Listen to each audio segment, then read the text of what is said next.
Assalomu alaykum. Anglayotganinglar Şinjan Xalq Nashriyati tarafidan nashr qilingan tarixiy roman Chala tekkan o'q. Avtori Abdullah Talib. 2-qism 23-bob 1. 1945-yil 26-aprel. Aq ko'ngil va vijdonli qizning olamdan o'tganiga mana hayt-hut degicha 40 kun to'shdi. Uning egi chaqsi davokirimi yo'q. Nazır çırağımı kılınmaydı. O, insanlar aygıda dəsilib, tügüşüb ketsimi boliyip verdiğen haşaret emesdi o, kalbi pak ve esil faziletlik bir kız idi o. Özünü bil, özgünü koy deydiğen bu vapasız ve adaletsiz zamanda cahanni beşiğe kiygen münafıklardan hakikat talep qilish mümkün miydi? Sen şıqanızıdaki əpçilla bir mata çekmen dokunida navbar ikki yigit ashu haqlarda paranglashib o'ltiratdi. Uning biri Irfon bo'lib, mushu do'konni hozir shu boshqaratdi. Chunki yetimlar peshvasi Sopaxon tag'a bu do'konnini keyingi kunlarda uningga o'tkazib bergan edi. Irfonning yinida kichik kursida o'ltirgani maysirang raxtdan kostyum burilka, Manchester doppa, qora to'play kiygan oq mayil bug'doy o'nglik, qaddi qamati kelishgan, qo'llari kang, ko'zlaridan o't chaqnab turadigan mazmut yigit ofitser Kenji edi. Kenji harbiy maktabning payjingi salohiyati bilan kang ommaning hurmatiga sazovor edi. O'ychakan Sida Ayubning fajialik o'ltirilganligi to'g'risidagi bayonimizda Ayub va uning onasining jasadini qiyir tarafga yetkazish g'amxo'rligida bo'lgan harbiy yigit dal mushu Kenji ekanligi yuqorida o'quvchilarimizga tunishliq. Irfon bilan Kenjining tunishish tariximi ana shu tragediyadan e'tiboran boshlangan edi. Keyingi kunlarda ular mushu do'konda pat-pat uchrashib turadigan bo'lishdi. Bugungi uchrashishda ular keng temalarda parang silishmoqda. Havorayi, kishilarning ruhiy kayfiyati, davlatning ichki vaziyati, uch viloyat inqilobi haqida anglagan, uqqan xush xabarlari, xalqaro vaziyat va boshqalar. Parang davomida Kenji pat-patla do'konning sirtiga chiqib, osmonga qarab qo'yatdi. Keyin qaytib kirib, parangini yana davom qildiratdi. So'z orasida Irfon so'raydi: "Ajabmi o'rningizda o'ltirolmay, pat-patla chiqib osmon qaraysiz-ku? G'oz o'rdaklar kaptimi? Atigacha o'g'a chiqay da'vatamsiz nima?" Kenji bu qiziqarli savolni anglab, to'ladan to'la kulib, tiliqib qalayla dedi. Kuliksi to'xtagandan keyin: "Tepib so'rayapsiz, palchining o'g'li molla tapqaq degan o'zingizmi nima?" dedi Kenji chaqchaq qilib. Chaqchaqdan keyin Kenji chin so'zni dedi. "Rostini aytganda, havorayi nurg'un kasblar bilan munosabatlik. Harbiylar, dehqon chorvachilar, binokorlar darvaqa havorayi bilan aloqa bog'lab turadi. Ovchilar texmi shundoq. Ovchilarning havorayi bilan nimishga bunchalar yaqin munosabati bo'lganligi to'g'risida Kenji yoshirib kelayotgan bir inchga sir bor edi. Mubodo havorayida bugun atigacha o'zgarish bo'lmasa, bu sir cho'qim uzunga qolmayla oshkorlandi. Kenjining necha kundan buyon dargumanda tit bo'lib kelavetishimi yanada shu havorayiga bog'liq edi. Chunki judonliq simsim yomg'ir yig'ayotganiga bir necha kun bo'lgan. Bugun amdala havo ichilib, zamin oftob nuriga noil bo'lmoqda edi. Shahar ko'chalarining ikki yoqasida shalong o'sgan qora yog'ochlarning postiga allaqachon to'kilgan bo'lsa-mu, uzunga so'zilgan judon zabtidan texichla bix chiqarolmay sarg'ayib turmoqda. Ko'ktatlarning o'sishi kechikib, dehqonlar bearam bo'lmoqda edi. Do'qmushlarda top odamlar turpandan chiqqan jusaylarni yengiliq deb talishib oladi. "Ichki tashqi vaziyatdagi havorayini bilib qo'yishimiz kerak", dedi Kenji. Parang temisini yangi mazmunga yetkazib, "Hozir Sharq va G'arb saflarida fashizm yemirilmoqda. Elimiz ichida Jungo inqilobining jangovar safi ulg'aymoqda. Uch viloyatning inqilob kuchlari hozir aksiyatchilarni holsizlantirmoqda. Aksiyatchilarning yordamlari doktorxonalarni to'ldirmoqda. Yuqori darajalik amaldorlar bilan Baylar bar dunyosini ha deb ilib qochmoqda. Mushu xildagi muhim havorayi axborotlardanmi xabardor bo'lib turishimiz kerakda. Kun qayrilib boradi. Kenji yana bir qitim sirtqa chiqib, atrofga nazar tashladi.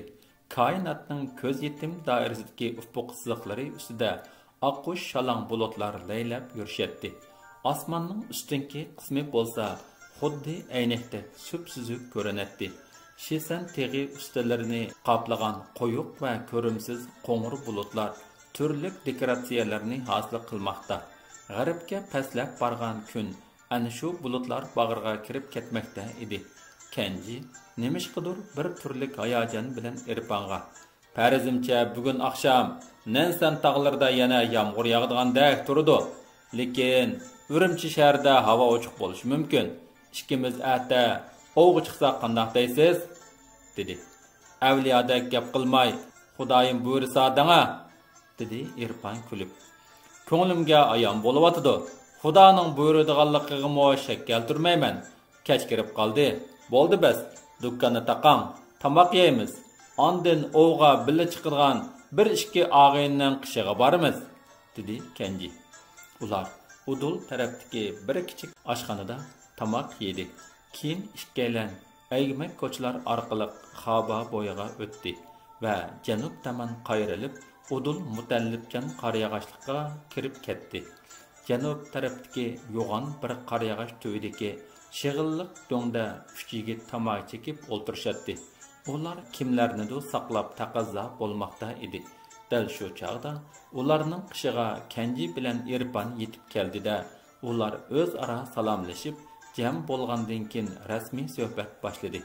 Quyosh janubiy tog' tizimlari keyniga cho'kib, uning aks nuridan tog' ustidagi bulutlar qizg'ush tus olgan va gugum tushib qosh qaraygan edi.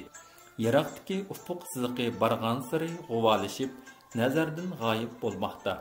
Dalalardan hilala qaytib kelgan tejimal qog'lar va oq qushqashlar qarayag'och shoxlariga g'ujmak bo'lib to'plashib olgan holda, go'yo kashlik uyqu oldidagi tayyorlik bazmisini qilishayotgandek yoki bugun kun bo'yi har qaysi qanchilikdan qurut qo'ng'iz yeb to'yinib huzurlanganidan bir-biriga hisob berishayotgandek javuldab tinimsiz vichirlashadi. Bashalarning ichidagi chujumal egiz bo'y kelgan ilmiy mudir Rahim jiddiy talaffuzda so'z qilib: "Yig'inimizni qisqala ochimiz, chunki biz hozir hayot mamot kirvikida", dedi. U ondan texmu jiddiylashib, yanchuqadan xat oldida xira-shira gugumda sinchilab o'qidi. "Bu mening oxirgi ogohlantirishim, balkim vasiyatim. Sizlar mening burunqi tavsiyalarimga quloq solmay, amdi bo'lsa Zamonqul Ahmedining damiga tushib bo'ldinglar. U sizlarning postinglarga shunchalik ayarliq bilan kirib olganki, sizlarning tiziminglar, har bir bosgan qadaminglar bu yerdagi maxfiy arxivga tushib bo'ldi. Qurolliq ko'tarilish planinglar, tashviqot varaqlaringlarning hamma nusxalari bu yerda aniq bor. Fazilatning o'ltirilganligi cho'ng fojianing boshlanishi emasmidi? Sizlar yanala aroqqa dum tushib, kallanglar kesligicha bexut yurayveramsizlar? Ey aroq bandalari, xomush nochilar, bundoq ko'chaga qadam besib nima qilatdinglar? Hey, kallisini qavoqxonaga go'ra qo'ygan bexut, qapoq bosh nochilar, yana ichiveringlar. Sizlar aroq ichinglar. Ey yarlar, qininglarni issun. 20 aprel tun. Qadrdan do'stlar, dedi Rahim xatni qatlavitib qat'iy talaffuzda. Mana bu paktga jiddiy qarshimiz kerakmi yoki bosh to'g'raydigan jaduga beshimizni tutib berishimiz kerakmi? Rahim g'azablik sukutda. Boshqalarmi jiddiy kayfiyat dahshatida edi. Rahimning yonida o'ltirgan Zulyar jimjitlikni buzib jiddiy so'z boshladi. "Men kechirgisiz xatoliklarim oldida do'stlarga yuz kelolmayman. Ilgari xumpar Zamonqul ablaqni o'z qo'lim bilan joylashqa bugun mushu zavol oqshomda sizlarga chin qalbimdan qasamyat qilaman. Qo'llayman", dedi Rahim keskinla. "Kechkesh zo'r xatolik, balki kechirgisiz jinoyat. Ish atla bir taraf." Kenji, Zulyar va Irpon atki operatsiyani ustilariga oldida ular tez tarqashdi. Irpon Yotiqiga kelgan chaqda vaqt xubtandan o'tgan edi. U karvatida o'ngdisiga yetib, xiyolga patdi. Uzun o'tmay hujraga Sopi Chandaza kirib keldi. "Yigit, bugun nelarda yursan? Açan ilib qo'ygan tamoq allaqachon sovib qoldi emasmi?" "Rahmat, men tamoq yeb olgan. Atilikka yey." Ondan u bugungi do'kon sodasidan tushgan pulni Sopi Chandazaga o'tkazib berdi. Sopi Chandaza hujradan qaytgandan keyin Irfan yana o'tliq xiyollarni davom etmoqda edi. Navada atidagi ish yomon yerdan chiqib qolsa-chu. U mushu jiddiy savolni davr qilgan holda xiyol daryosida uzatdi. Karvat ustida goh o'ng tarafga o'rilsa, goh so'l tarafga qing'aydi. Aralab mayli, nima ko'rsam ko'rdim. Bir yashdimi bir o'lim, 1000 yashdimi bir o'lim. Zaman qulning rizqi to'shib, allaqachon eshib ketdi. Endi chidab turish aslo mumkin emas, deb o'ziga o'zi pichirlaydi. Uning ko'zidan rostilla uyqu qochgan edi. U tun hassigacha mushu xiyoldan xoli bo'lolmay, uyan o'rilib, buyan o'rilib yotganda to'satdilla eshik qattiq urildi. "Kim?" jiddiy so'radi Irfan. "Men," dedi kekashlab mas kishi. Ovozdan Irfan eshik qoqquchining kimligini bildi-da ochdi. Sayim yana g'arqmas kirib keldi. Irfanning g'ujida ochiq keldi va tegish qildi. "Ey birodar, hozirgi zamon nima qo'yda? Men nima qo'yda? Sen nima qo'ylarda yuribsan, Sayim?" U Irfanning so'ziga eran qilmoq tugul, parvoyig'imi keltirmay, bulonda tugilib, xuddi buqadak pushildab o'ltirdi-da, tamaki yogidi.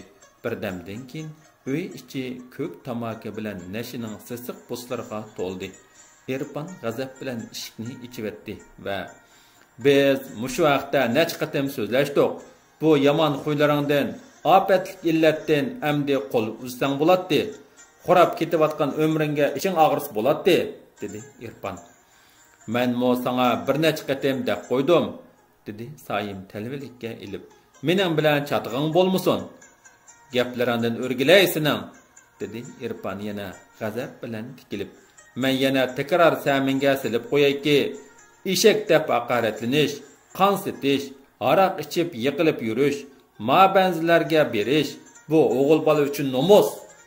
Bu so'zlar Sayimga har keldi-da, o'rnidan chachrab turib, pichqini g'ilabdan shartida sug'argan peti Irfanga develib, "Bu qitim yana bir dabbaqanaqini, menmo jondan joq to'ygan yerda", dedi.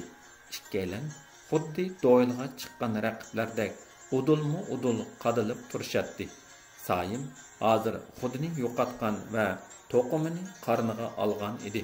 Irfan uni mansitmagan holda ikki qo'lini yiniga tirajab, eran qilmay turadi. Ikkaylanning oraliqi 1,5 metrcha tegudek yaqin edi. Sayim talvilikka ilib pichqini birdilla Irfanga shiltivdi. Irfan chaqqonlik bilan qattiq qiqavatdi, lekin pichoq mursini sijab o'tib bir oz jarohatlantirib qo'ydi va qonqigan pichoq berib Sayimning belikini jarohatlantirdi. Yerga tushgan pichoqni Irfan ilib oldi. Ondan yostiqi ostidan o'zining sadaq hisobliq pichqini oldida Sayimning oldiga kelib, "Ko'ynib bergan maslahatim uchun menga mukofoting shu bo'lsa, manim ol", deb ikkila pichoqni Sayimning oldiga tashlab qo'ydi. Sayim salbi bir mahal shuklandi-yu, ondan birdilla ho'ngrab yig'lashga boshladi. Bu kichikkina hujrada yuz berayotgan janjalni aratam cho'ng uyda anglab yotgan Sopi Chandaza oxir chidayolmay hujraga kirdi. Sayim texichlab burnini mishildatib yig'lamoqda edi. Sopi aka ahvolni tushundi. Ondan bayqi pichoqni qo'lga olib turib, "Tangmo so'zlayotdi. Qoldi gap so'zlarimizni ati deyishayli. Saymaxon, siz bugun kecha menga hamroh bo'lib yeting", deb uni agashtirib chiqib ketdi. Qiziltog' ustidagi bayqi uchaylanning suhbati ham qo'sh pichoq vaqasi mana mushu alamli kechining davomi edi. 2. Bugun kunga payshanba, 4-oyning 27 kuni edi. Tunugun faraz qilingandek Hava ochiq, xili illiq edi. Әйнектек süzük osmonda alqanchilikmi bulut ko'rinmaydi. Barliq mavjudotning nurliq simasi bo'lgan quyosh yer jahonga illiq nur sepib, bahar mastanalarining ko'nglini zo'qlantiradi. Jung'ariya tarafdan kelayotgan izg'irim shamollar yangidan ko'kirib chiqqan tallarni larzon tavritib turadi. Ardacho tarafi atrofida hayot odatdagidek davom qilmoqda. Oshxona va boshqa savdo do'konlarida xaridorlar qaynamoqda edi. Vaqt dal tush bo'lganda puzur kiyingan salobatlik bir kishi yiroqdan mag'rur qadam tashlab kelgan peti Ardacho do'qmushida to'xtadi. U ikkala qo'lini burilqisning yanchiqiga silib olib, qandoqdir biror kishini izlayotgandek o'tgan kechganlarni kuzatdi. U bugun quyuq qora chichi ustiga badam do'pi kiyib olgan, bo'yniga chipar glastuk taqab, uchiga texi yangila tik turilgan xo'marang kostyum burlika kiygan cho'lti bilan boshqalardan ochiq farqlanib turadi. Ko'chadan o'tayotgan erlar, ayollar bu ketib olgan yigitning qomatiga ixtiyorsiz bir qatim qarab o'tishadi. Dal shu paytda biri Yanxan, yana biri Nanmin tarafdan ikki yigit ilgir keyin keldida, bayqi ketib olgan yigitning yeniga kelib to'xtadi. Salom Ahmadi, birinchi bo'lib salom bergan Zuliyar edi. U ochiq chiroy bilan Ahmadining qo'lini siqib ko'rishayotganning ustiga ikkinchi yigitmo kelib qo'shildi. Ahmadi bo'lsa keyin kelgan yigitni tonimaydi. Zuliyar chandurmay, "Mening og'inam bo'ladi, ismi Muqit" debla tanishtirdi. Tanishtirilg'ichi bo'lgan bu yigit bayqi harbiy maktabning ofitseri Kenji edi. Ko'p chaqlarda harbiy kiyimi bilan yuradigan Kenji hozir puxracha kiyinib kelgandi. Zuliyar xushchiroy bilan Ahmadiga, "Biz 2-3 kundan buyon yomg'irning naslikidan ko'rishalmidik. Bugun havo ichildi. Siz bilan ko'rishib, mening ko'nglimmo ichilib ketdi. Qandaq ta'bingiz toza, kayfingiz xushmi?" dedi. "Siz degandekla kayfim toza, biroq ulpat sig'inib turatdim. Unoq keldi. Bu yerda maroqchilar paylab yurishidi. Asta oshxonaga kirib, ichib pushig'i qilmaymizmi? Juringlar", dedi Ahmadi. U so'zini tugatibla ikkalanni boshlab mandi. Ular Qadinas oshxonaning bayqi maxsus bo'limida jam bo'ldi. Sohibxon Ahmadi xizmatda edi. Uzun o'tmay oshxona xo'jayini tabassum bilan kelib Ahmadiga ko'z yugurtdi. Ahmadi odati bo'yicha oshxona xo'jayini maqtab uchirib, "Chiroyliqni tashlasangmi, Qadinasni tashlama" degandek, "Bu yerga bugunmi ulpatlarim bilan kirayotaman." Ahmadi o'zining so'zidan maz bo'lib qaqoqlab kulatdi. Arqadan esil say, tamoq va oliy haroq zakaz qildi.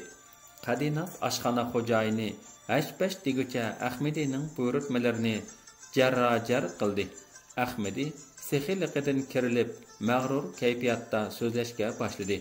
"Qani og'inlar, bahuzur elinglar, bugun qo'rinishmay, ozoda kushada o'ltirayli. Men azaldan pulning ko'ziga qaramagan, tiqsiq, giri odamlar namat keldi. Undaqlarning turgan uyini chashqanmi yo'qlamaydi." Ahmadi arqadan marka pechti ko'zini qamashtirib turadigan esil haroq botlikasining og'zini ochdida 3 cho'ng rumkaga to'ldirib qo'ydi va taklif qilib, "Qani, oldi bilan bir rumkadan ishtay dorisi ichitayli", dedi. Tunji rumka ko'tarilgandan keyin sohibxon rumkalarga yana to'ldirib qo'yib, "Qani, budaqisi do'stligimizning hurmati va salomatligimiz uchun", deb taklif qildi. Rumkalar davar qiladi. O'zaro almashtirib, so'qishtirib ichilatdi. "Do'stlik uchun, salomatligimiz uchun" dan iborat dabdabalik va tili yog'limchilik iboralar Ahmadining og'zida pat-pat takrorlanib turadi. Toki birinchi botlika quruqlanib bo'lgacha Kaptan sohibxonning oldida Kenji bilan Zuliyarga so'z navbati tegmadi. Keyin Ahmadining bir oz ko'ngli aynagandek bo'ldi-da, mehmonlardan ijozat olib, asta sirtqa chiqib ketdi. Shu asnoda Kenji bilan Zuliyar pichirlashib oldi. "Kechirsizlar", dedi Ahmadi bir parcha qo'y meni ko'tarib kirgandan keyin. "Iliqi oxirgi romkisidiksi bir oz ko'nglimga tekkandek bo'ldi. Endi o'nglanib ketaman. U tuxumdek yog'ni yalmab yutivetdi-da, darhol ikkinchi botlikining og'zini ochib, rumkalarni yana mangdirishga boshladi. Kenji o'zir xaliq bildirib turib oldi. Bugun ikkimizning tunji qitim uchrashimiz. Shunga bir oz ichib soldim. Tamoqqa daxil bo'lishib beray. Jigar keslim bo'lg'achqa doktor ichishni cheklagan. Mening mushu o'zirimni e'tiborga ilishinglarni iltimos qilaman. Loyiq ko'rilsa, saqliq vazifasini men ustimga olsam bo'ladi, dedi Ahmadi. Lekin bugünkidek sorunning qadr-qimmatini bilishimiz lozim. Saqliqni o'tagach, az-azdan ichib bering. Men kishilarning ko'nglini ayashni oliy fazilat hisoblayman. Bo'pti. Sizning yuz xotiringizga mo qaraymizda. Shunday qilib, saqliq Kenjining qo'liga o'tdi. Keyingi botlikimi oxirlashdi. Ahmadiga hiliqiga yordam qilolmadi bo'lg'ay, u hozir qozini sungan eski harvadak shalaqlab qolgan edi. Kenji saqliqda pan bilan panni tang ishqa silib, Ahmadini xili bir yerga opirib qo'ydi. Uning ko'zlari qizarib va xumalashib, sangirash kuchini yo'qotmoqda edi. Lekin yengilmagan chilishqa to'ymabdi degandek, ha degandila qo'y deb zo'rlab suran salatdi. U texi arlab she'riyat babidan so'z ochatdi. Goy-goyida xuddi xonasi buzilgan choqning ovozidek g'arang-g'urung tovlab naqsha aytib ketadi. Naqshisi to'xtagandan keyin tormuzi bo'shagan sari g'ayvatga ko'chib, hasad o'tida yanatdi. Aytavur u hozir yerim botlika sodak shalaqshib qolgan edi. Kenji oxirda aran tepishqinimizda albat ichimiz. Biroq shu tapda bu kichikkina uy bak isib, havosi buzilib ketdi. Endi daryo bo'yiga yo'tkalib berib, xoli bir joyda o'ltirib ichsak, dedi. Ahmadi bu fikrga darrov ko'ndi. Ammo uning g'aljir ko'zlari shira ostidagi texi ichilmagan botlika va shira ustidagi kabob qatorliq zakuskalarga tikilatdi. Kenji darhol bu narsalarni Ahmadining somkasiga silib, andisini yo'qotdi. Shunda qilib uchaylan zavoldan o'tgan chog'da bu oshxonadan chiqib ketishdi. Ular Arda cho'g'ning g'arbidagi to'g'ri ko'cha bilan udullab daryo yoqasini ko'zlab ilgirlaydi. Neri tarafdagi do'qmishda sahrochi kiyingan bir ayol sevatda tuxum tutib turardi. Ular ayolning oldidan o'tib, sal neri borganda ayol to'lidi. "Baglarim, pishirilgan tuxum, sahrodan keldim. Erim og'riq, ballalarim ushoq. Marhamat qilib tuxumdan ilishibilisizlar. Sizlar ikkinglar asta mengab turinglar," dedi Kenji. "Men azroq tuxum ilib olib, keyninglardan helali yetishiman." Kenji burilib tuxumchi ayolning qishiga keldi. Bu ayol dal irfon edi. Kenji uningga "Arqimizdan izbizib mengam" deb chekilib qo'yib, tuxumdan bir nechini oldida ildam yurib ketdi. Ahmadining tili kalvalashib tursimu, yanila Kenjini mazoq qilib, "Keynimizni qilib, oshningiz bilan va'dalashib keldingiz-g'o deyman. Bizni tashlab etib, yana mutallibchan qor yog'ochligiga ketib olmoqchimi?" deydi. "Yo'qsa, xotirjam bo'ling. Bugun har qanday go'zal oshnamdan voz kechamanki, sizni hargizmo tashlab etmayman," dedi Kenji. Ular birdan mang'andan keyin o'ngga burilib shimol tomon ilgirladi. Bu chog'da oy texi ko'tarilmagan edi, ammo ko'kda sonsiz yulduzlar chaqnab turardi. Atrof surlik, qorong'u. Ular buloq beshiga yaqinlashmoqda. Tar yo'llar atrofidagi katakcha ko'ktatliqlar quruq qo'mishlar bilan qo'rshalgan dal bir o'yman leviga yaqinlab qaraganda Kenji to'ydirmay bir ikki qadamcha kayniga dojidda yenidagi revolver markali tapanchasini o'qlab Zamanqul Ahmadining dumbisiga otdi. Lekin birinchi qitim o'q etilmay qoldi.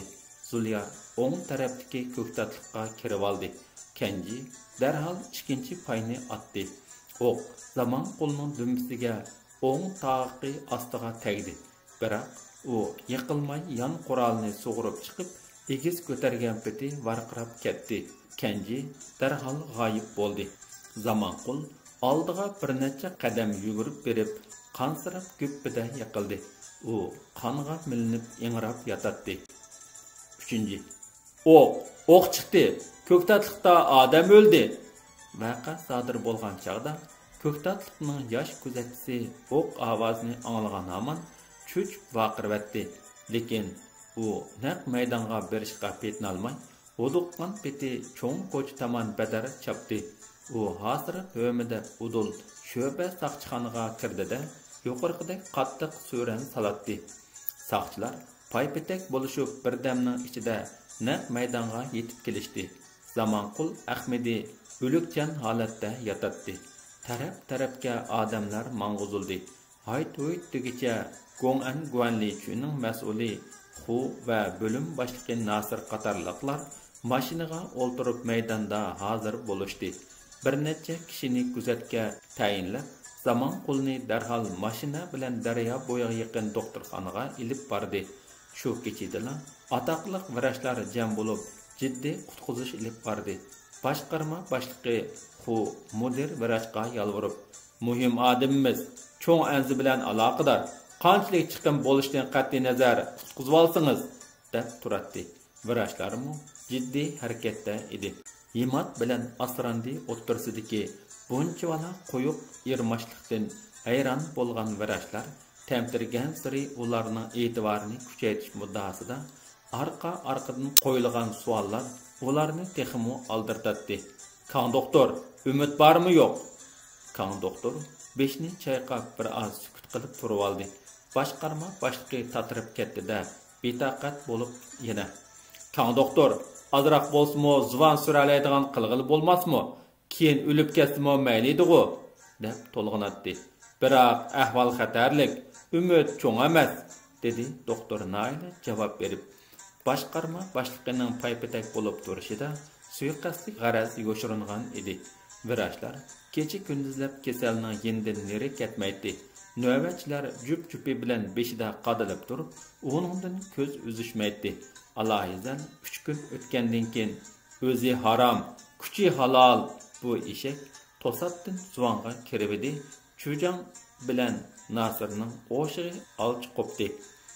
Kan doktorining diagnoz qog'ozida mundaq yozilgan edi: 7 o'q yeydigan revolver markalik yon quroldan 1,5 metr ariqda turib etilgan qo'g'ishin o'q jarohatlanguchini o'ng mursi osti tag'aqdan kirib, sol ko'krak qafizi ustidan yerib chiqib ketgan. Yurak klapanining bosh qismi zaxmlangan. Hayoti yanada xavfli. Mushu xavfli hayot ichida zuvon surishga boshlagan Zamanqul Ahmedining tili ular uchun hammadan qimmatli edi. Katiblar, tarjimonlar jam bo'lib, uning beshida qarshi o'ltiradi.